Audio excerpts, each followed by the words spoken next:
เพราะอาจารย์ไม่เวลาประกาศเนาะเจ้าตีเดียวกันนั่นน่ะ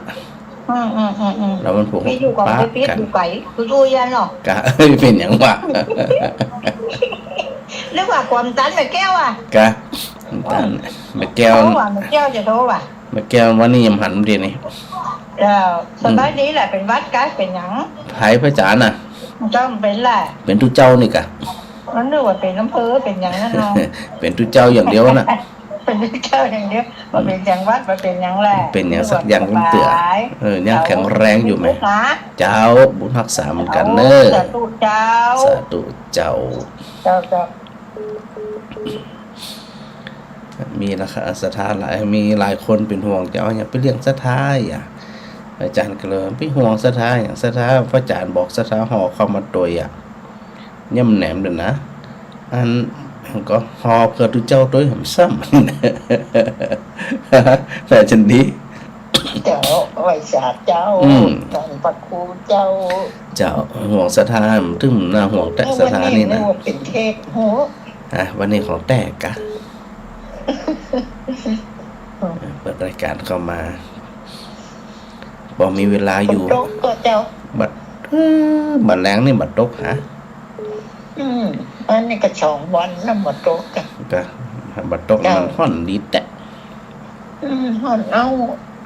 ห่อนดีมันจะห่อนบดีนะห่อนดีห่อนดีมันห่อนบดีตึงดีกูอย่างห่อนแต่บ่ห่อนใจเนาะไปห่อนไม่อย่างใจอากาศก็ห่อนอยู่แล้วใจไปห่อนอย่างกับเนี่ยว่าขาดทุนกันห่อนใจนี่บ่ม่วนอย่าใจชีวิตให้มันขาดทุนกันละกันใช้ชีวิตมีความสุขอาจารย์ก็มีความสุขเจ้าได้จ่าก็สุขใจแล้วเนาะจะได้กระบุญรักษาแม่เนอะอาจารย์ก็ฝากตัวเด้อเจ้าสาธุเจ้าเป็นห่วงกุคนนะสาธุสาธุบุญรักษาเจ้าไว้สัตว์แม่มาไลเจ้าไว้กับเจ้าอาจารย์เจ้าสาธุมันคงไม่ยอมแม่นบำบัดสะดวกไปเนาะอาจารย์เนาะเจ้าบอกเป็นหยังแม่น่ะอยู่บ้านตั้งจิตตั้งใจสร้างกุศลจิตถึงเกิดขึ้นในใจเฮานั่นน่ะเจ้าแม่ก็พากันร่วมทำบุญของภาคลุงโบก็น้องบ่ต้องไปวันถูกแล้วเจ้าดีกะรวมที่เป็นนี้นั่นการจัดการบุญของแม่ของลุงโบน้องบ่ต้องเนี่ยคนจะไปวันถูกแม่ก็เลยว่าทีมกันเอาไปเถิดเนาะแม่ก็ขออนุโมทนาจากทุกคนเนาะเจ้าดีละไปเสียแม่นสะดวกเสียเนอะเนาะไปตีเดียวกันได้นะอาจารย์เนาะเจ้าฝากไปเถิดเฮาบ่สะดวกเนาะคนสะดวกก็ไปคนกันเพื่อนสั่งแม่ไว้ว่าไปยังไงก็ไปหาน้องเนอะลุงโบน้องสองไปด้วยกันนั่นเจ้าดีละรักษาสุขภาพด้วยเนอะเจ้าสาธุเจ้าอาจารย์ทักกันพาไว้เนาะเจ้าเนาะขอบคุณจัดหลายเป็นเหมือนกันนั่นน่ะเนอะกุศลทุกไปไม่ได้เจ็บจะเปลี่ยนอย่างกันเนาะอาจารย์เนาะสาธุเจ้าสาธุเจ้าสาธุเจ้าพระอาจารย์สาธุเจ้าฮะแม่บ่ไข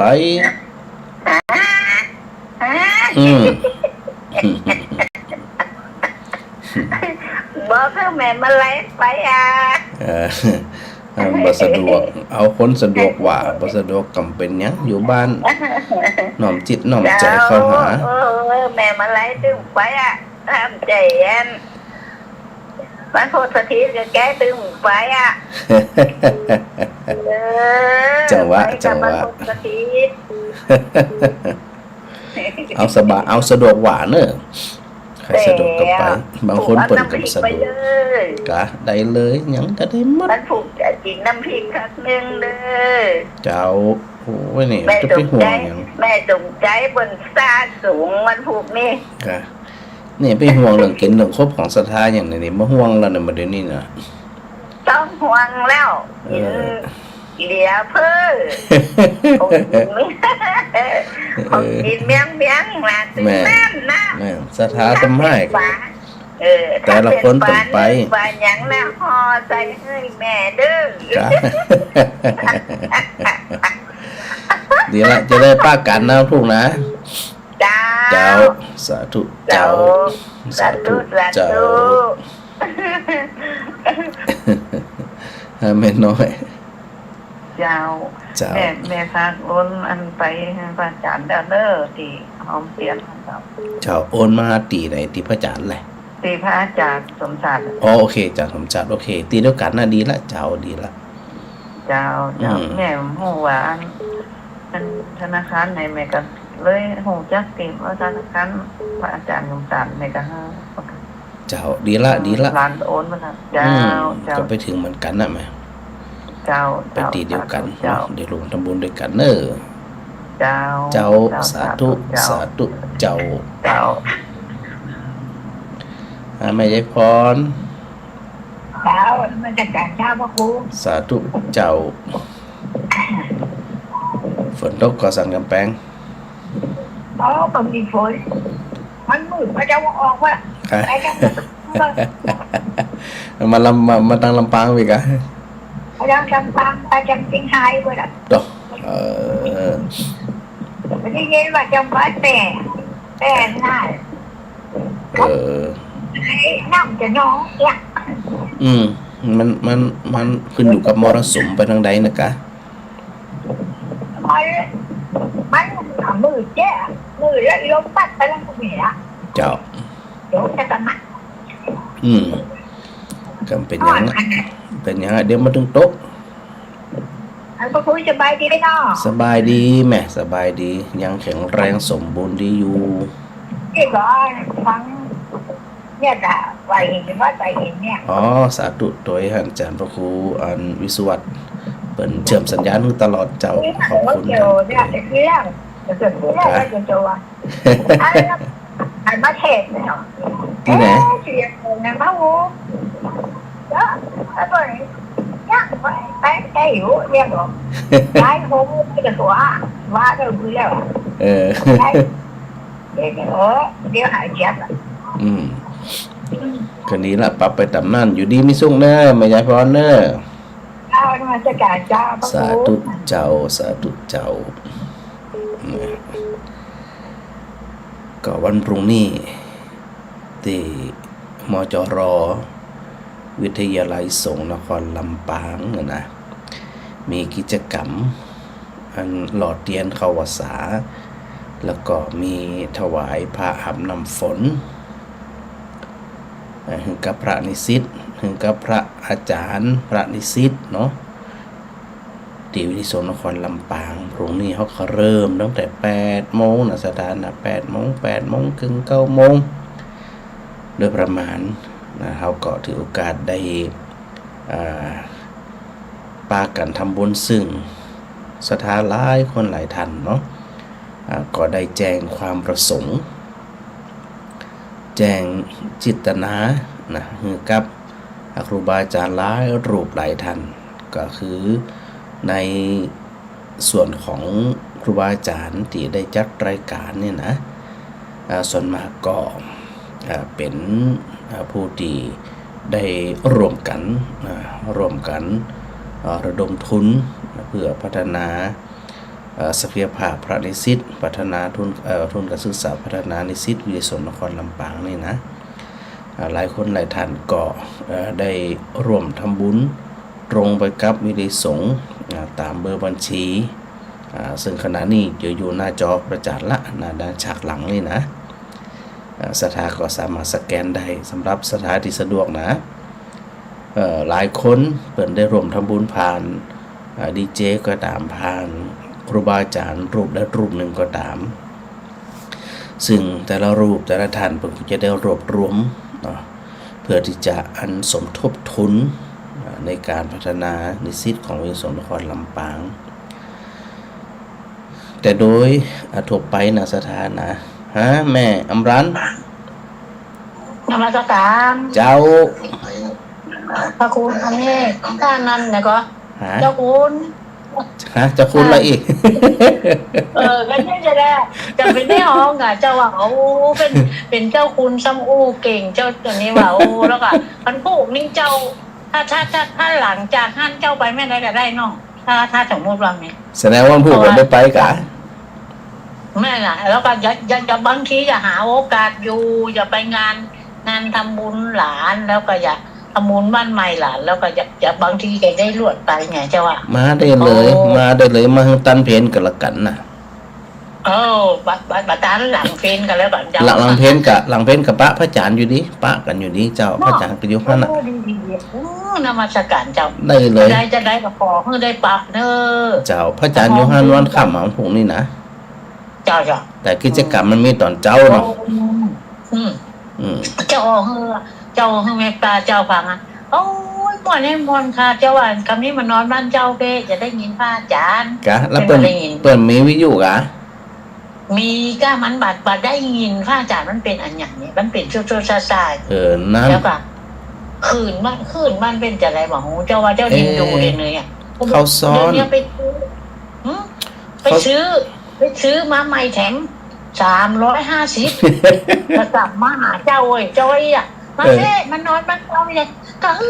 เอาวันนี้เป็นนอนบ้านนี้แม่เจ้าสมัยกับบ้านเจ้าว่ามีใครสักคนก็จะไปนอนบ้านแม่ได้จะได้เป็นม่วนในม่วนกันอาจารย์เป็นบุญนักบุญหนาเนออันนี้บ้านเมืองนี้การบ้านน้องบ้านหนองลายเข้าประดอกบักลายว่าเจ้าน่ะเจ้าไว้เจ้าบักกล้าไปมันเป็นอย่างกันในเป็นกะแกนเฮาฟังเฮาก็คืออนุโมทนาสาธุเป็นเนออีลูกใจดีพระอาจารย์นึกถึงน้องอันวันชนะเป็นบ่าวแล้วเดี๋ยวนี้นะเป็นเฮียนเป็นอย่างนักเดี๋ยวนี้เฮียนตั้งใจเฮียนนะครับเจ้าเป็นอย่าเป็นนั้นนะเป็นอย่าไปเฮียนติวใน100-3,000นึงซั่นนะวันชนะนั่นน่ะคือเปิ้นเฮาว่าอันถ้าเป็นบัดแตงนี่มันเป็นบัดแตงสร้างขึ้นกั้งอย่าแต่เนาะจะได้เปิดกระตึงมีความคิดความอ่านของเปิดตั้งแต่น้อยๆละแก่นแก่นถามอย่างเนาะเจ้าไว้ล่ะเจ้าช่วงหลังๆใครจะยุ่งงานหลายแม่นๆตัวเตียนตัวเจ้าเนี่ยเป็นกำลังใจเจ้าเอาใจตัวพระอาจารย์เนอบุญทักษาเนอสาธุเจ้าสาธุเจ้าแม่อมรันเปิดฟังจากคลื่นอินเทอร์เน็ตเนาะมือถือสถาแถวข้อซ่อนนะท่านได้ตีฟังพระอาจารย์ผ่านวิทยุเนี่ยนะถ้ายังได้ยินอยู่ชัดอยู่เนี่ยโทรมาแจ้งพระอาจารย์กำหนึ่งเนี่ยจะได้หูว่าบางจุดบางโหลงบางมุมของข้อซ่อนเนี่ยอาจจะได้ยินอยู่แต่หลายๆบ้านอย่างอันแม่อมรันวาตะกี้เนี่ยอันเปิดแล้วก็มันมาดังอีนะหมายเลขโทรศัพท์ที่จะโทรหาพระอาจารย์ก็คือ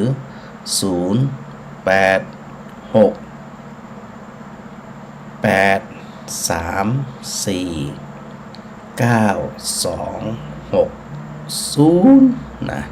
แจ้งพระอาจารย์โดยเนื้อสถาบันเขาสอนนะฟังกันหลายอยู่เหมือนกันนะแม่บุคลีเจ้าไว้เจ้าทานพระครูเจ้ากูไปสถานหนุ่มไปถึงวันแม่แก้วห้องซ้อมหม่ำแล้วห้องซ้อมหม่ำแล้วถึงว่าดักแซบนี่ได้สูบน้ำออกบอกเขาน้องเป็นสีการแล้วดีแล้วห้องพิเศษโรงพยาบาลก็ถึงว่าดักแซบห้องบ้านศูนย์มึงกะเจ้าไปเดี๋ยวเจ้าในเบื้องต้นก็ต้องส่งกำลังใจไปให้ก่อนเราก็อันอักเสบเขาอักเสบเดินหนักก็จะได้ถ้าก่อนถึงนี่มาแต่เมินละแล้วก็หนักกว่าอันก็เลยห้ามว่าที่5นี่ห้ามไปไหนเนาะแม่ต่อยห้ามไปนะบัดได้ไปหรอบัดได้ไปหรออยู่โรงพยาบาลแล้วเหรอ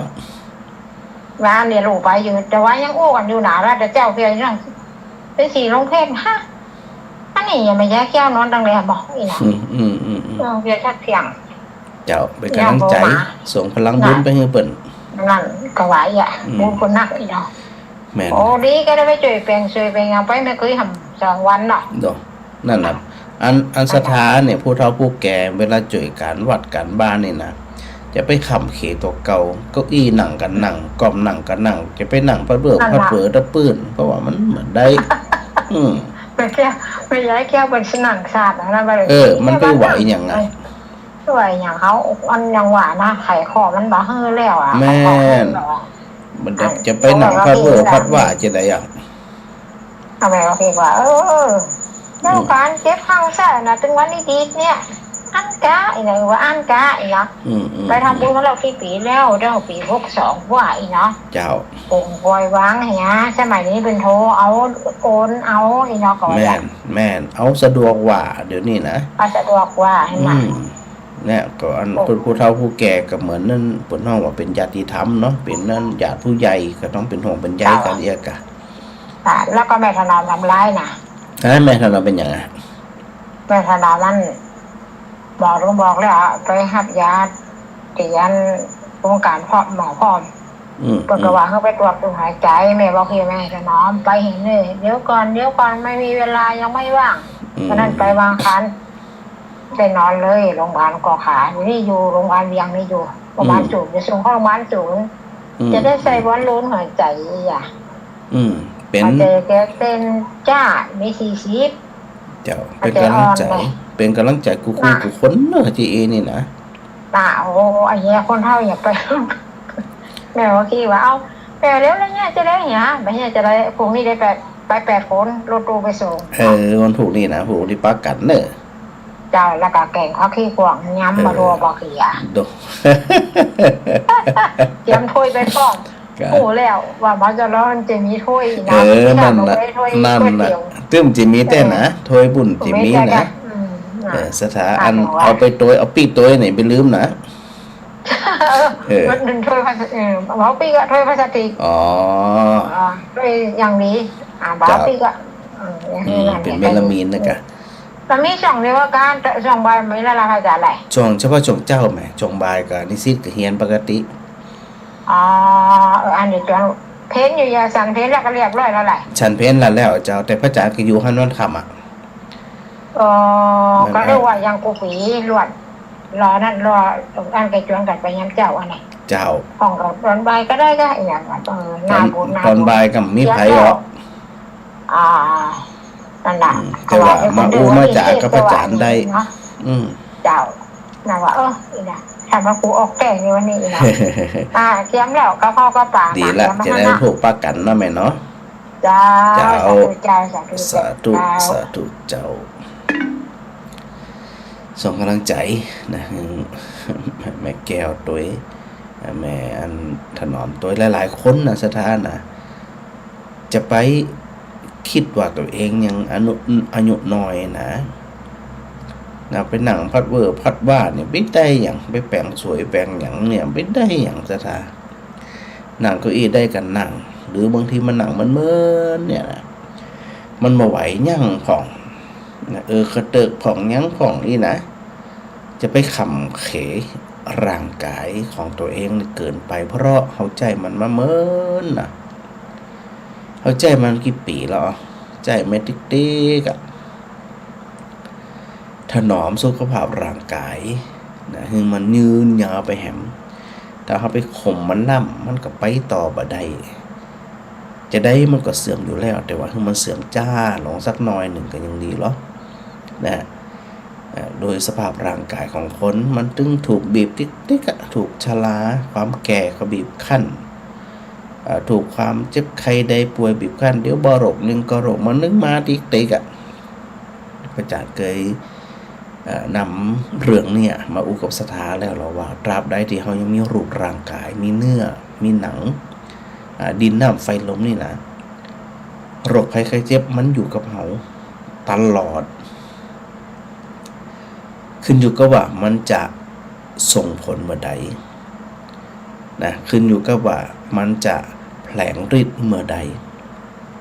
เดี๋ยววันก่อนที่สถามันก็ว่าอันโรคภัยไข้เจ็บเขาไปหามันก็บอกมันมาหาเฮาอีนะ โดยทั่วไปเขาจะบอกว่ามันมาหาเฮามันจะใครได้มาล้อเอง โรคภัยไข้เจ็บมันอยู่ของมันนั่นแหละแต่เขาไปหามันอายุของเขาไปหามันติ๊กๆนะจากนี้เขาก็เข้าหาและเมื่อใดก็ตามที่เขายังเวียนว่ายแต่เกิดเขาก็ไปแสวงหาโรคภัยไข้เจ็บเพราะอย่างเขาไปแสวงหาร่างกายคือตัวรูปตราบใดที่มีรูปร่างกายดินน้ำไฟลมมาผสมกันเนี่ยนะจะปลอดจากโรคภัยไข้เจ็บนี่บ่มีนะสถานะเมื่อเขาหูจีอีกก็ต้องบริหารร่างกาย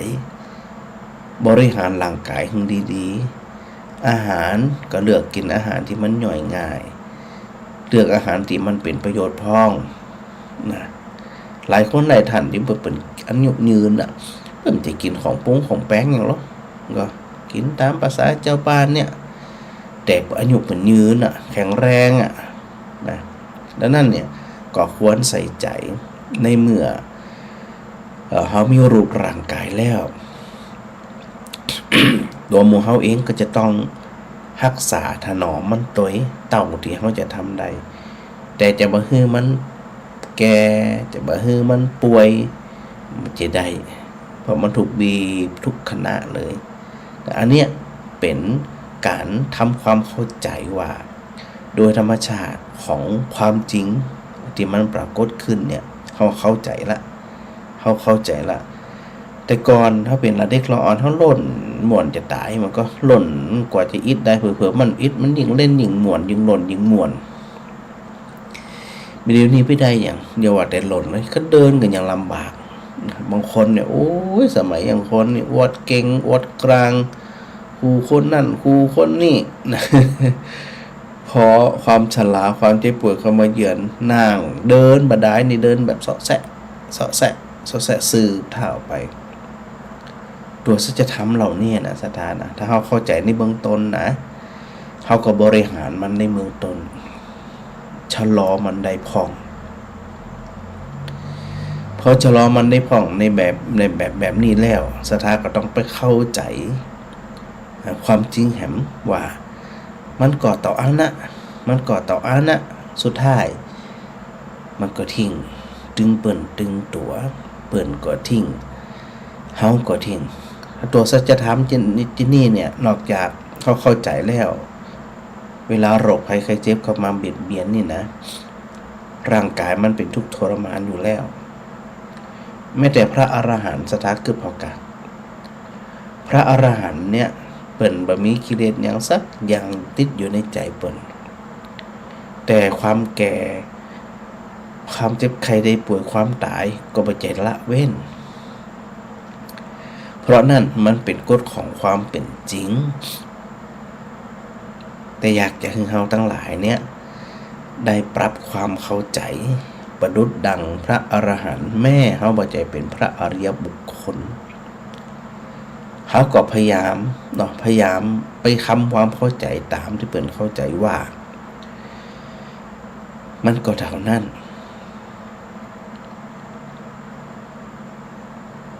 สิ่งที่เขาเนี่ยบ่อีนั่งขังคอบ่อัน บ่ไปตุกบ่ไปโซบ่ไปจมอยู่กับมันเนี่ยก็ต้องยกระดับจิตของตัวเองยกระดับความรู้สึกของตัวเองให้สูงกว่าปกตินั่นหมายความว่า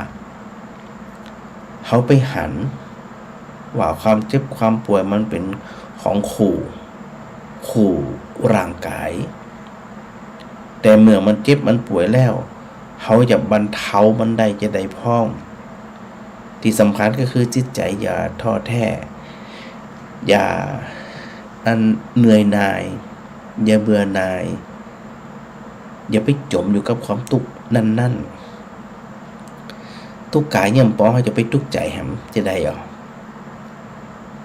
พระอาจารย์ได้บอกสถาอยู่เสมอว่าแกล้วกล้าอาถรรพ์ฮึกเหิมเป็นก็เป็นไปแหละป่วยก็ป่วยไปแหละยามีกินก็กินบริหารร่างกายก็บริหารข้าวปลาอาหารกินได้กิน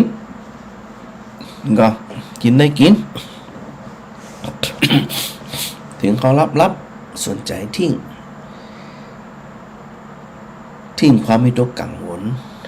ทิ้งสัญญาทิ้งสังขารคือทิ้งจะได้ทิ้งเรื่องราวที่มันคอยป่วนความคิดเฮาอยู่เสมอจังมันนะจังมันจังหัวมัน พอเฮากึดจีได้อย่างกิริได้เฮาเข้มแข็งมันร่างกายมันบ่ไหวกับพักเหียนะหนังมันเหมือนบ่ไหวกับนอนมันเหมือนกายกับลูกหนังมันเหมือนกับเมื่อยเดินเนี่ยการที่เขาจะเปลี่ยนความตุกที่มันจะเกิดขึ้นนั่นก็คืออิริยาบถก็คือการเปลี่ยนท่าผู้เฒ่าผู้แก่เนี่ยหนังเหมือนนอนเหมือนตึ้มจะได้อันยังกระจังเหมือนเนี่ยนะจะได้เปลี่ยนท่าเปลี่ยนอิริยาบถแต่สิ่งที่เขาจะต้องใส่ใจอยู่เสมอก็คือทิ้งความรู้สึกทิ้งความอารมณ์ทิ้งอารมณ์มันเร็วบ่อยมันเกิดขึ้นมาได้เขารู้สึกมาได้เขาทิ้งเหมือนนั่นพอเขาฝึกทิ้งที่มันเนี่ยสถาต่อไปสถาก็จะเริ่มละว่ามันก็เท่านั้นเป็นยังตายก็ตายป่วยก็ป่วยรักษาได้ก็รักษาแต่จิตบ่ครั่นคร่างกับสิ่งที่มันเป็นอยู่สถาก็อาจจะบอกว่าพระอาจารย์ก็อู้ได้กะตัวมันได้เป็นนี่นะความจริงมันเป็นอย่างนั้นแต่นะสถานะเขาจะไปเรียงจะได้ยิ่งอายุเมื่อต่อใดความลำบากการพยุงกายมันก็ลำบากเท่านั้นนะที่อันน้ำเรื่องนี้มาอูเนี่ยเพื่อที่จะให้เฮาทั้งหลายได้ไปใส่ใจสนใจตีสถาได้อู้อยู่เสมอหลายๆคนว่าขออย่างเดียวขอให้บ่ได้เกิดเป็นสิ่งที่ประเสริฐสุดจะบ่แก่บ่เจ็บบ่ตายได้ทั้งสิ้นจะบ่เสียใจจะบ่เศร้าใจอย่างซากอย่างเพราะมันบ่มีตัวรองรับดับไปแล้วนิพพานไปแล้วสูญสลายไปแล้วจะมีอย่างมารองรับความทุกข์ความสุขอย่างแหมมีเวลาเฮากึดจีมันนึกภาพบ่ออกเนาะสถาก็มาเอานิพพานด่วนๆคือการดับด่วนๆ เช่นความรู้สึกบ่พอใจความรู้สึกบ่พอใจสถาจะให้มันนิพพานเนี่ยให้มันดับเนี่ยสถาก็สุขใจแล้วฮะเพราะว่าการบ่พอใจความโกรธความแค้นมันถูกดับไปเรียบร้อยแล้วมันจะประสานต่อในเรื่องของกรรมในเรื่องของเวรมันประสานต่อในเรื่องของการด่าท้อบ่สืบต่อในการทะเลาะเบาะแว้งทุบตีทำร้ายประหารเข็นฆ่ากันเป็นอันขาดดุสถานนิพพานคือดับมันดับพอมันดับมันจะประสานต่อที่เฮาเว้นไว้ตายเกิดมันเพราะเฮาสารต่อจิตมันชอบสารมันชอบเกี่ยวมันชอบเกาะจะเกิดติ๊กเตี้ยบางคนอยากจะเกิดอธิษฐานจิตขอปะกันคนนั้นคนนี้แฮมถ้าจะอ่านมันก็ไปป่นอย่างนั้นมันเหมือนจะป่นตุกตื้อมันจะป่น ในสังคมหนึ่งวันสถากหันแล้วว่าแต่ละคนแต่ละท่านเนี่ยปัญหาสารพัดสารเพนักพองน้อยพองต่อหึงบ่มีปัญหาในครอบครัวบ่มีปัญหาชีวิตมีปัญหาการทำงาน เป็นความดีเป็นความสุขระดับหนึ่งถ้าเฮาทั้งหลายทิ้งไปมากกว่านั้นมันจะมีความสุขขนาดไหนจึงนำพร่ำเพียรเอามากระตุ้นให้สถาทั้งหลายเนี่ยได้คิดมันได้เข้าใจมันว่าเกิดขึ้นแล้วมันดับไปเกิดขึ้นแล้วดับไปให้มันดับตามที่มันดับจะไปจุดให้มันขึ้นมาใหม่ มันจะฮึ่งถูกใจเฮาทุกคนนี่เป็นไปบ่ได้ตึงบ่ใจได้เขาก็คิดอย่างเฮาก็คิดอย่างเขาไปแหมอย่างเฮาไปแหมอย่างจะฮึ่งเป็นดังใจเฮาทุกอย่างเนี่ยเฮาเนี่ยจะเครียดตายก่อนผลของว่าประสาทจะกินก่อนเส้นเลือดในสมองจะแตกก่อนว่า ไหวขาดทุนนะสิที่สระนะฮาจีนี่ขาดทุนแน่นอนนะขาดทุนแน่ๆเขาจะต้องตั้งหลักของเขาให้ดีว่าเมื่อเขาบ่ต้องการทุกกายทุกใจ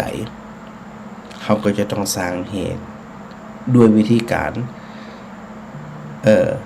คมตัวธรรมะเนี่ยก็คือตัวคมจนที่สุดไปสู่คำว่าวิราคะนิโรธะนิพพานะ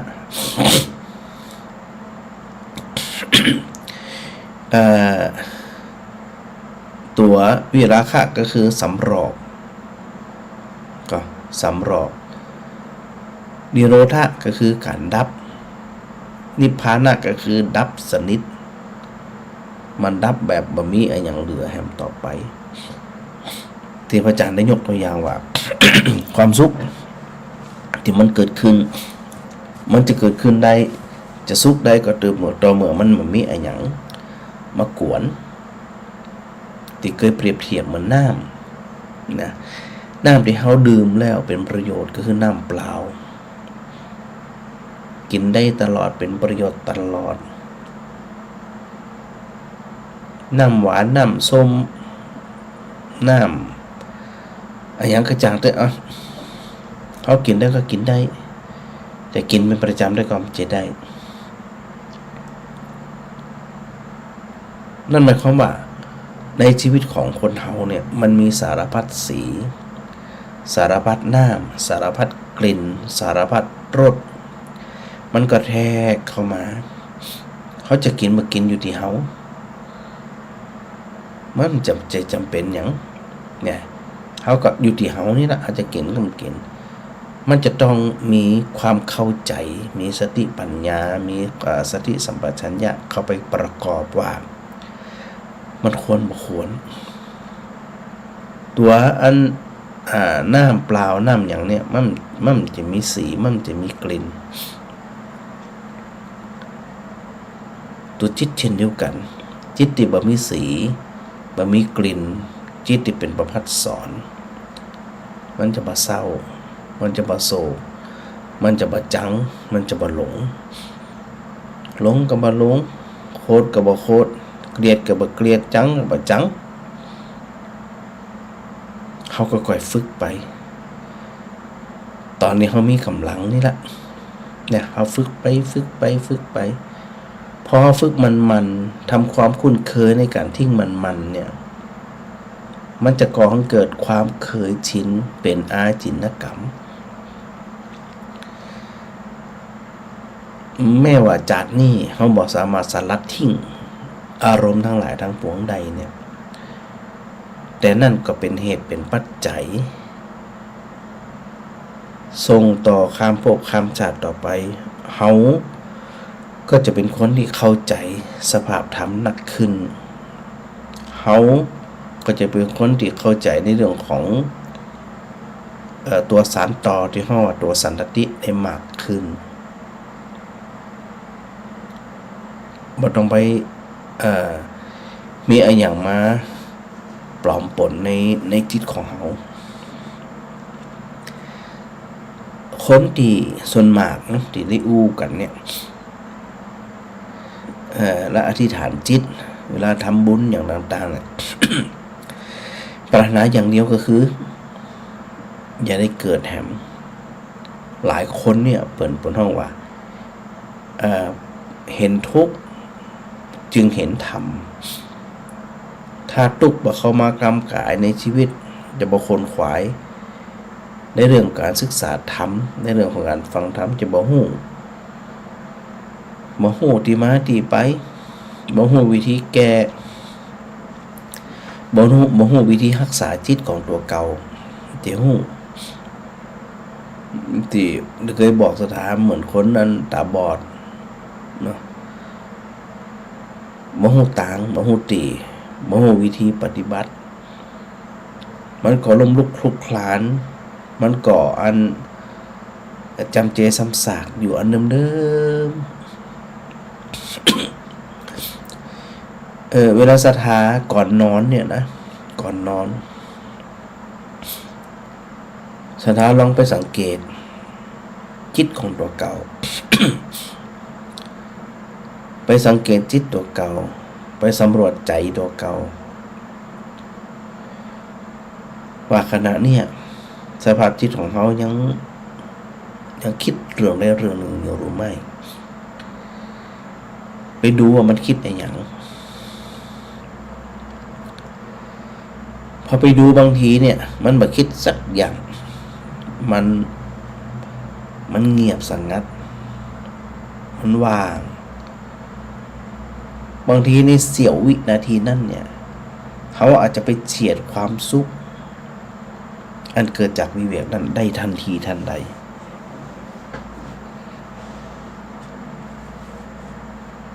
เพราะว่าใจมันว่างสัก5 นาทีก็ดี10 นาทีมันรับไปจากมันไปสังเกตความรู้สึกว่าเนี่ยเขาไปอันแบกคำนั่นมาของคนนั่นมาเขาไปใส่ใจเอามาบ่มมาปิดฝาล็อกกุญแจกึดแล้วกึดแหมเจ็บใจแล้วเจ็บใจแหมตุกแล้วตุกแหมเขาจะต้องถอดสลักตัวนี้ออกละเปิดเลย เปิดเลยคือมันเป็นไปตามที่มันเป็นแต่เขาก็มาไปใส่ใจมันมาไปสนใจอย่างมันรู้ตัวเองดีๆเงียบๆนิ่งๆว่าคนเฮาเนี่ยบางทีมันได้คอคิดตอนเขากำลังจะนอนตอนเขากำลังจะรับในขณะที่นอนเนี่ยนะโอ้ยคนเฮานี่มันอย่างปล้นปลเหลือคนควายอย่างปล้นปลเหลือแก่งแย่งกันอย่างปล้นปลเหลือ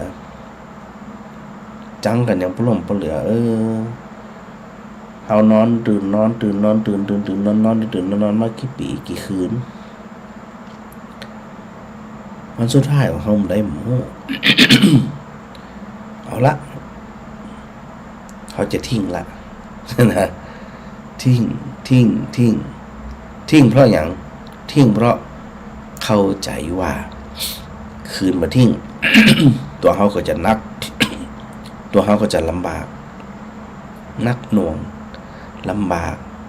ทุกข์ใจกังวลใจพระอาจารย์จึงมีความปรารถนาลึกๆนะสถานว่าหลายคนหลายท่านฟังรายการของพระอาจารย์มา2-3-4 ปีที่ผ่านมาเนี่ย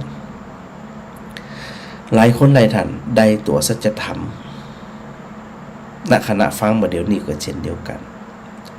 ว่ามาสนใจหลายคนเนี่ยแรกๆก็จะมีความโหยหา วันใดที่พระอาจารย์ได้จัดรายการสดก็เกิดความบ่สบายใจแต่เดี๋ยวนี้หลายคนเนี่ยวางเฉยสดก็ได้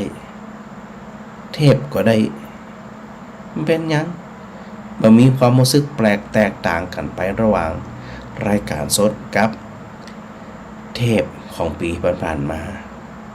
นั่นแสดงว่าไปเข้าใจเหตุปัจจัยเข้าใจความจริงที่มันเกิดขึ้นและหลายคนทำได้เป็นยังเดี๋ยวพระอาจารย์ว่างพระอาจารย์ก็ถึงมาจัดรายการสดอยู่ดิสิ่งที่สถาเป็นห่วงก็คือความสบายแค่นั้นนะท่านก็ตัดได้เลย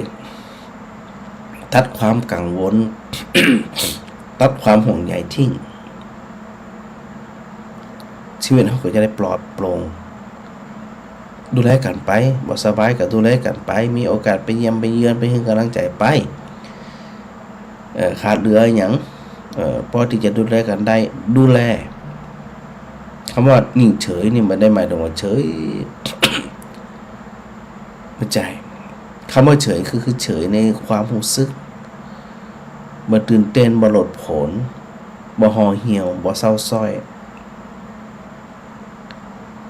ไปวางเฉยจิตนักแน่นจิตวางเฉยเพราะว่ามันจะได้อ่ะมันจะได้อ่ะเห็นนะเขาอันฝึกทิ้งมันขวางมันเนี่ยนั่นแหละจะเป็นอานิสงส์ของการฟังธรรมของศรัทธาสบายใจได้เลยสบายใจแต่คงจะมีบางท่านนะก็ยังจะมีความคิดเก่าๆวนเวียนมาอยู่ซึ่งก็จะต้องอาศัยธรรมะความข่มใจฝึกมันทำมันเราจะได้ขาดหวังสิ่งใด จะได้ไม่ขาดหวังพอเขาฝึกกีเนี่ยมันจึงเนี่ยคือเขาเนี่ยฝึกดับฝึกนิโรธฝึกนิพพานะมันมีวิธีการใดนะสถานะซึ่งอันเนี้ยเป็นวิธีการตรงแล้วก็เดินต่างลัดในการวนเวียนในวัฏสงสารเขานี่นะเขาจะต้องตัดถึงสั้นลงก็ต่อเมื่ออันยังมากระทบ ตัดทิ้งอันยังมากระทบตัดทิ้งฝึกตัดมันจะได้มั่นได้พระอริยบุคคลพระโสดาบันพระสกทาคามีพระอนาคามีไปจนถึงพระอรหันต์เพิ่นก็อาศัยการฝึกฝนทั้งนั้นพระพายะทารุจิริยะเนี่ยฟังธรรมของพระพุทธเจ้าคำเดียว บรรลุเป็นพระอรหันต์เขาจะคิดว่าเปิ้นยังไม่ฉลาดแต่ฉลาดว่าหารู้ไหมว่าเปิ้นได้สร้างบุญบารมีสะสมการฟังสะสมการฝึกสะสมการฮัดดับมันพอพระพุทธเจ้ามาสะกิดใจปุ๊บนั่นนะกำเดียวน่ะสถาหายเลยฮะสะกิดปุ๊บเนี่ยหูเลยจะได้ถึงหูเพราะผลคุ้นเคยมาหลายภพหลายชาติถ้าเขามาฝึกเขาจะคุ้นเคยจะใดอ่ะมีทางคุ้นเคยอ่ะเหมือนสถาหลายคนเคยเข้ามาวัดอุทุมพรเข้ามาแล้วสถาหูละต่อหึ่งบ่ได้เข้าขนาดนี้สถาก็หูแล้วว่าวิหารอยู่ตั้งใดศาลาอยู่ตั้งใดกุฏิพระอาจารย์อยู่ตั้งใดประตูอยู่ตั้งใดคันใดวิหารอยู่ตั้งใดหูละเพราะอย่างเพราะสถาเคยมาสัมผัสแต่ถ้าเป็นสถาติบ่เคยเข้าวัดอุทุมพรต่อให้ดูจากรูปจากภาพจะได้กระตุ้มจะมองเห็นแล้วบ่เข้าใจว่ามันวางอยู่ลักษณะใดหันหน้าไปทางทิศใดทางข้างมีไอ้หยังประตูทั้งสองประตูของวัดมีจะใดออกจะใดเขาจะทำที่หูต้องถ่ายหูเข้าไปพอจะได้กระจ่างเลยต่อเมื่อเข้ามาหันกับตาตัวเก่ายิ่งหลายคนที่เคยเข้ามามันแทบบ่ต้องกึดหูเลยการที่เขาจะฝึกใจของเขาก็เช่นเดียวกันต้องคลุกคลีด้วยตัวเอง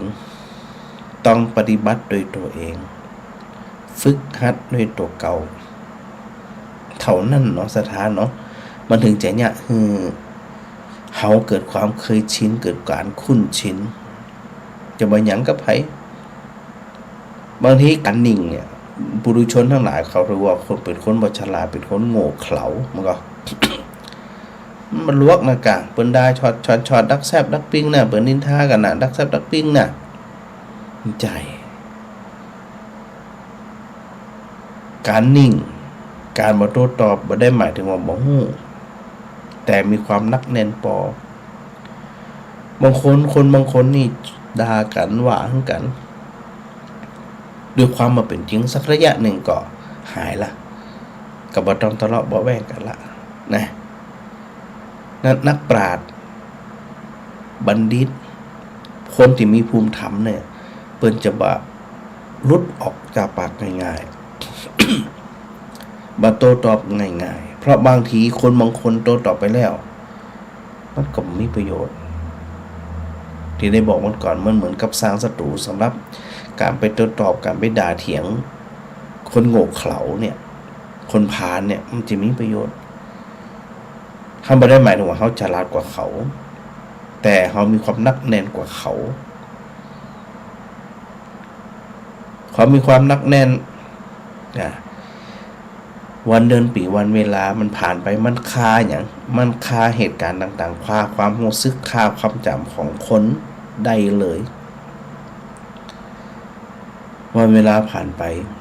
เนี่ยสถานะจะกึดนะบางเหตุการณ์บางเรื่องบางราวเขาหูละโอ้ถ้าวันนั้น ถ้าเขาไปด่าคนนั้นถ้าไปหยะคนนั้นเขาแย่ไปถึงมาเดี๋ยวนี้นี่นะนี่นะเหตุการณ์นะแต่เพราะความยับยั้งชั่งใจเพราะความนักแน่นแบบหลงผลางแบบโผงผางแบบโผล่ไปเนี่ย มันจึงเนี่ยถึงเขานั่นน่ะมีความเข้าใจเราไม่มีเรื่องมีราวจนถึงปัจจุบันนี้สิ่งสำคัญก็คือเนี่ยจะได้คือมันดับมันเข้าเนี่ยอันนี้เขาจะต้องฝึกนะสถานะฝึกด้วยตัวของเขาเองดังพระอริยบุคคลเปิดฝึกแล้วฝึกแหมฝึกแล้วฝึกแหมปรับจิตของเขาเนี่ยปรับใจของเขาเนี่ยแล้วมันการไปเดียวเนี่ยสถานที่บ่สะดวกไปอย่างเช่นวันพรุ่งนี้หล่อเทียนพรรษาถวายผ้าอาบน้ำฝนหลายคนที่บ่สะดวกสุขภาพร่างกายก็ดีการเดินทางก็ดีเดี๋ยวนี้บ่มีความน้อยเนื้อต่ำใจว่าเฮาได้ไปเฮาน้อยใจมันมีละโปร่งโล่งเบาสบายมีโอกาสทำบุญต้องได้ส่วนหนึ่งเขาทำบ่สะดวกกรรมเป็นหยังแต่บ่มีความคิดน้อยเนื้อต่ำใจว่าเฮาบ่มีโอกาสสถานหลายคนทำแบบนี้ได้นั่นแสดงว่ามีการฝึกไปสังเกตเห็นสิ่งที่มันปรากฏขึ้นและมีใจวางเฉยมีใจนักแน่นมากยิ่งขึ้นนั่นแหละเป็นอานิสงส์เป็นผลของการฟังธรรมเป็นผลของการประพฤติปฏิบัติของแต่ละคนอยู่ตลอดไปณสถานะนั้นวันพรุ่งนี้ คือส่งนครลำปางเนอะสำหรับท่านที่สะดวกนะก็ไปปะไปพบกันแล้วสถาเขาซ่อนมหาไผโทรมาสักคนจะเนอะ สำหรับที่เปิดนั้นฟังวิทยุนะ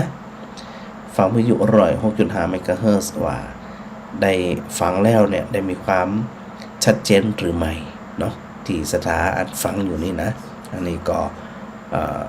ส่งสัญญาณหรือว่าอันแจ้งผลการรับฟังของพระอาจารย์โดยจะได้รู้ว่าสถานที่เป็นฟังอยู่บริเวณเขาซ่อนนั้นเนี่ย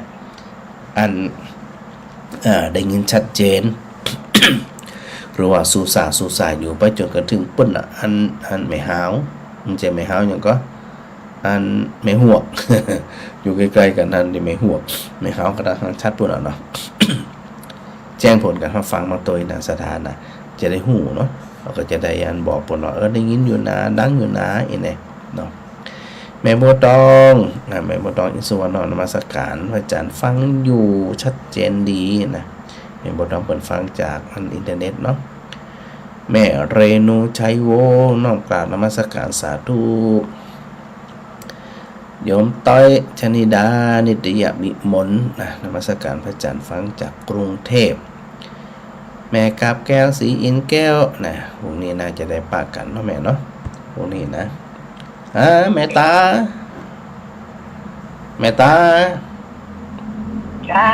เจ้าแม่แจ้งมาฮะแจ้งมาได้แม่ฟังทุกวันเนาะแต่มาละตั้งแต่แม่ฟังแม่แจ้งมาได้ดีมากแข็งแรงดีนะเจ้าแม่แข็งแรงดีก็ต้องสุดยอดแม่แม่ตานี่นะสุดยอดไปวัดดอกคือจิตมันแบบนี้ไอ้อย่างมันเบาโล่งมันสบายใจนะแม่เนาะเจ้าแม่สบายใจแม่เนี่ยก็สบายดีเนาะสบายดีโดยทั่วไปมีอย่างพระอาจารย์นี่นะเนี่ยทั้งตรงนั้นนะฮะเจ้าโอเควัน5-6 ปีก็ไม่เคยละสักคืนเลยสาธุนี่เอาแตะนะแล้วก็อันแม่เป็นกระสนมนต์ไว้พระทำสมาธิประจำอยู่แล้วเนาะโอ้ยเนี่ยทุกอย่าง อย่างสมาธิกับชั่วโมง โน่อายุเท่าไหร่ก่อนตอนนี้ 82แม่ โน่โอ้ย82แต่เป็นอย่างสักอย่างนี้สุดยอดเลยนะคนห้องไปทำบุญอะไรอย่างมานั่นน่ะ ตายไปปอดเสื่อง เนี่ยเป็นนะคนห้องเป็นนั่น ขอบคุณเจ้าพระจ่าเด้อ สาธุเจ้าแม่ตาบรรพงกาสดปราบสาธุเจ้าสุดยอดแต่นั่นนี่นะ แม่ตาอันแม่เพ้นกาฟางนมัสการพระอาจารย์พระครูนมัสการท่านพระครูนะแม่กับสีขันแก้วนะนมัสการพระอาจารย์ถ้าจะตักจะได้ก็ได้นะพระอาจารย์ก็ได้พระครูก็ได้แล้วแต่เลยเอาสะดวกว่า มีปัญหาสักอย่างนะ แม่สมจิตอินทรวิจิตวันถูกปากันเนอเจ้าลงฐานแจงลงฐานเจ้าอันถูกเนี่ยอย่างตำบัดตื่นโอ้ตำบัดตื่นเมียงเขานี่นะจะหากินได้ง่ายนะเนาะมันพวกนี้ที่ได้ยินก็คือมีตำบัดตื่นมีซาใบม่วงมีอย่างน้ำพริกน้ำพักนึ่งนะมีอย่างก็แกงพักขี้กวางเนี่ย หลายคนหลายท่านแม่มาลีเจ้าการนมัสการเจ้าสารพระครู เจ้ามันครูมีโยมแม่แหละกับคณะนี้คงมาสะดวกมาเจ้าแต่โยมแม่จะมีอันเป็นสะพานบุญแล้วจะโอนถึงพระอาจารย์ครูมีได้เลยเอาสะดวกแม่ไม่ต้องไปกังวลเจ้าความไร้สื่อแล้วก็คือพระครูคือพระนิสิตหรือเจ้าหน้าที่เขียนนั้นเขียนนั้นเขียนแผนคือเปิดจุดเนอเจ้าได้เลยถ้าส่งมาส่งแล้วจื่อส่งอันมาได้พระอาจารย์ก็จะอันโอนเขาทำบุญเลยที่อันบัญชีของวิสงฆ์นครลำปางนะแจ้งพระอาจารย์กำหนึ่งไผ่ต่อได้อย่างต่อได้เนาะเจ้าเดี๋ยวโยมแม่จะอันเขียนรายละเอียดในลงในไลน์เนี่ยเจ้ายินดีพระอาจารย์กับแวดหวานอยู่แถวนั้นอ่ะขอศรัทธาหมอหูจักบ้านทางบ้านก็มีงานขาวดำหลายอย่างด้วยเจ้านั่นน่ะปรับชีวิตเอาเป็นอย่างตามเหตุตามปัจจัยเดี๋ยวนี้กระทรวงท่านโบมาได้ยินทีเนี่ยเดี๋ยวนี้บ้านไกลกันน่ะเป็นอย่างจังมันเท่ากับปรับไปตามนั่นเนาะแล้วก็อนุโมทนาสาธุในความเมตตาของท่านพระครูที่เราอันเอาคำพระพุทธเจ้ามาย่ำสีเจ้านี้เป็นดีเลยนั่นแหละนั่นแหละกรน่ะเจ้าอันท่านพระครูโยมแม่นี่เถียงกันนะเถียงเอาชนะกันเลยอ่ะถ้าเป็นว่าอันสมัยแต่ก่อนเนี่ยถ้าเอาชนะได้ถือว่าเก่งเนี่ยเนาะแต่เดี๋ยวนี้มันใจเขาเปิดน้ำพักความว่าเขาฟิตหรือลดฟิตนะกันเจ้าแม่นและเดี๋ยวนี้เหมือนท่านพระครูว่าเนี่ยเจ้าเนี่ยที่เจ้ามันแต่งเข้ามาปุ๊บเขาอันนี้แล้วคิดติดตองละทิ้งเลยเจ้าแม่นทิ้งได้เร็วก็ได้เปรียบเร็วอ่ะทิ้งความรู้สึกนั่นนะมันจะไม่อยู่กับเขาอ่ะเขาทิ้งไปตรงนั้นอ่ะถ้าเขาออกไปตรงนอกมันมีแต่เรื่องอ่ะเจ้าทางถูกต้องมันสารต่อติ๊กอ่ะแล้วถ้าเขาเก็บมาบ้านนะเขาบ่มหมดมันมีความสุขเนาะยิ่งมันสารตองเขาไตเกิดให้หมูตัวได้นะแม่นน่ะฝึกทิ้งฝึกขวางเร็ว มันก็ช่วยเขาได้อธิษฐานโยมแม่ตั้งอธิษฐานว่ามุ่งสู่พระนิพพานนะเจ้านั่นน่ะมุ่งต้องมุ่งจะอันต่อนั่นในความเป็นชาวพุทธเขานี่นะอย่างน้อยเขาก็มีความสุขในปัจจุบันเจ้าเนาะวางที่เนอร์แมนเนอร์เจ้าโมทนาสาธุกับความเมตตาของพระพุทธเจ้าเจ้าสาธุแม่มาดีสาธุเจ้าสถานหลายคนหลายท่านเนาะก็มีความคิดในลักษณะอยากสุขใจนะแม่สมจิตมันผงนี่มีข้าวเหนียวหมูทอดโดย100 ห่อมันจะถึงทุกเจ้าว่า100 ห่อนี่หายเดี๋ยวสถานจะหาว่าทุกเจ้านี่ห่วงได้กินแกงหน่อไม้สดโดยเข้าหลายอย่างแล้วนี่สถาบันฝอนนี่ฮะ สถาบันฝอนบันตาตัวนี้บันตาบันฝอนไปหนึ่งกันรถบันตาบันฝอนนี่เวลาเป็นบิณฑบาตมาต้องห่วงเลยต้องใส่บาตรกันขนาดนักพิสิทธิ์พูดคล่องนะเดี๋ยววันเสาร์จะได้พูดอันทักทายประจันด้วยเนอะเอา บางทีพระอาจารย์ก็เดินผ่านกันไม่ผ่านกันมาเนี่ยแม่สุนันทาพระอาจารย์สาธุสาธุโดยโยมชวีวันคณะครูโรงเรียนบสี่เหลี่ยมร่วมทำบุญด้วยค่ะอาจารย์สาธุนะร่วมทำบุญทางไหนแจ้งตัวเนื้อกะถ้ารวมทำบุญกับครูบาอาจารย์รวมได้รวมหนึ่งก็สาธุโดยเนาะแต่ถ้าจะทำบุญผ่านพระอาจารย์หรือบางคนมีเบอร์บัญชีพระอาจารย์ศรัทธาก็ต้องแจ้งด้วยนะแจ้งว่าชื่ออย่างจำนวนต่อใด แล้วก็พระอาจารย์ก็จะได้โอนต่อเนาะส่วนสถาติโอนที่สะดวกโอนเข้าบัญชีของวิทยาศาสตร์นครลำปางบัญชีทุนการศึกษานี่นะเอาเข้าไปได้เลยเนาะเอาเข้าไปได้เลยแต่ว่าพระอาจารย์จะบ่มีเวลาในการประกาศว่าคนนั่นต่ออันคนนี้ต่ออีเนาะเวลาของพระอาจารย์มันน้อยตัวแล้วก็บ่มีเวลาตัวนะกิจกรรมรอเทียนมันพวกนี้เริ่มกี่โมงพิสิทธิ์ปลุกครองบอกว่าเขาจะเริ่มตั้งแต่8 โมงไปเลยนะไปก่อนรอก่อนนะพิธีก็อาจจะ9 โมงปุ่นน่ะนี่แหละแม่บัวทองท่าแก้วเป็นจะได้พ่องบ่เดี๋ยวนี้กลับมาบ้านแล้วก็หันว่าไป2 กล่องลำไส้กับบ่เป็นหยังก็ถือว่าเป็นการตรวจสุขภาพเนาะตรวจสุขภาพน่าจะดีขึ้นแล้วก็ส่งข่าวถึงเนื้อแม่เนื้อแม่สังวานจันแก่นนะครับสาธุเจ้านะแม่บุญยืนจันสุริยะกับสาธุแม่ฝากไปแล้ว สาธุเลยนะแม่นะเอาสะดวกกว่าเนอะปีสาวปีบัวคำฝากผู้ช่วยทำบุญกับท่านพระครูสาธุฝากไปเรียบร้อยแม่อุไรวันสันติการน้อมกราบสาธุเจ้านะสาธุโดยแม่พิสมัยศรีเทียบทำรงไว้สาพระครูแม่ติดตามธรรมะยามดึกทุกขืนเนอฟังแล้วรับสบายที่สบายใจได้เนี่ยมันจะเป็นเพราะพระอาจารย์นะเป็นเพราะศรัทธาเข้าใจและทิ้งด้วยตัวของศรัทธาเองเนี่ยเป็นสิ่งตรงที่สุดเนาะแม่สุแก้วนมัสการเจ้าฝนตกกับเจ้ามาตกเดี๋ยวนี่เดี๋ยวกันบ้านแม่กำลังตกเจ้ากะบอกเทวดาด้วยนะมันต้องเพศสักหน่อยเจ้าจะได้จุ่มจะได้เย็นเนี่ยในห้องรุดๆเหมือนกันนะเจ้าจัดรายการโดยห้องโดยนั่นน่ะมันเป็นอย่างเจ้าเป็นอย่างอยู่ในห้องเย็นอยู่เจ้าก็มันไหวอยู่เจ้ามันยังเปิดพัดลมบุดๆเนี่ยมันนี่เจ้ายังไหวอยู่เดี๋ยวละมุนักษาอาจารย์เจ้าก็จะรอเทียนไม่ได้ป่ะเจ้ารอเทียนมันผูกมันผูกตอนเจ้าช่วงเจ้าเดี๋ยวแม่จะโทรหาข้าราชการสมชาตินะเจ้าสะดวกตั้งไหนก็ทำตั้งนั้นเลยเนาะเจ้าเอาสะดวกหวานนะแม่เนอเจ้า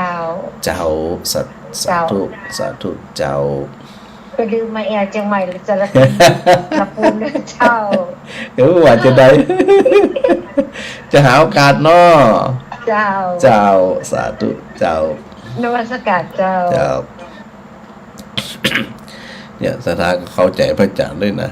จะหึงพดไปหันพดไปนี่มันตึ้งใจมีนะมันเหมือนกับว่ามันบีบรัดเนาะก็ว่ากันไปเดี๋ยวจะหาว่าพระอาจารย์จมหะมะ มีน้ำเปล่าอีก5 แพ็คโอ้แม่สมจิตเอาไปสปะลูกสถาบันฝันบันตานี่นะเดี๋ยววันถูกปากันแม่เทียมฟ้าคำปาแล้วนมัสการพระครูฟังอยู่เนอะวันถูกปากันนะปากันสถาปากันพระจันทร์พระจันทร์สถาบอกด้วยนะอีแม่จือหันจือนี่เนอะบางทีเดินผ่านกันได้เนี่ยมันตักตายกันนี่นะแนะนำตัวเก่าด้วยแม่วิจิตราธรรมลังกาอันนี้กะบัดได้ปากกันเบิ่นแล้วนะแม่เนาะหาโอกาสถูกปากกันอยู่ก้าโหนี่นะแล้วก็แม่อัญชันวงจังเงินตัวเนาะก็เป็นนั้นว่าอโมทนาสาธุศรัทธาญาติโยมเป็นกำลังใจศรัทธาที่กำลังเจ็บกำลังป่วยกำลังหยังอยู่เนี่ยเป็นกำลังใจอย่าท้อถอยนะศรัทธาเลยฮะแม่ใจพรว่าจะทายทอดฮะทายกะจะทายทอดมาจังไหมทายกับเจ้าทายอันคลื่นร้อยหกแต่บางหัวเป็นจะเชื่อมสัญญาณหรือไม่ไม่อะไรจะเปิดฟังนะเพราะจะไม่แน่ใจว่าตั้งไฟเห็นเป็นเชื่อมสัญญาณก่อนก น่าอยากจะสั่งครั้งแล้วผู้ที่เปิดทางก็ไม่ได้ เจ้าก็ลองเปิดพอเนอร์แม่เนอร์ เจ้า เจ้าสาธุแม่สาธุ เจ้า สาธุโอ้นี่เป็นนั้นนักฟังรายการธรรมะตัวยงเหมือนกันนะ ที่ตามมาตลอดเนาะก็เป็นกำลังใจกูคนโดยแต่สิ่งสำคัญก็คือพลังจิตจะเกิดขึ้นก็ต้องมาตัวเองฝึกเองทำเอง อาศัยคนอื่นเป็นเพียงแค่ตัวประกอบใจจีรังอย่างยืนอย่างกำชมกำอย่างต่างๆก็เป็นเพียงแค่องค์ประกอบแต่ถ้าสามารถเราฝึกสร้างด้วยจิตของเราเองนั่นแหละเขาถึงจะสามารถมีพลังจิตแกล้วกล้าอาจหาญฮึกเหิมของเขาอยู่ตลอดไปขอโมทนาบุญศรัทธาญาติโยมทั้งหลายด้วยเนิ่มลืมบัดใดก็คือกราบขอบพระคุณครูบาอาจารย์ทุกรูปเลยนะครับถวายความเคารพครับผม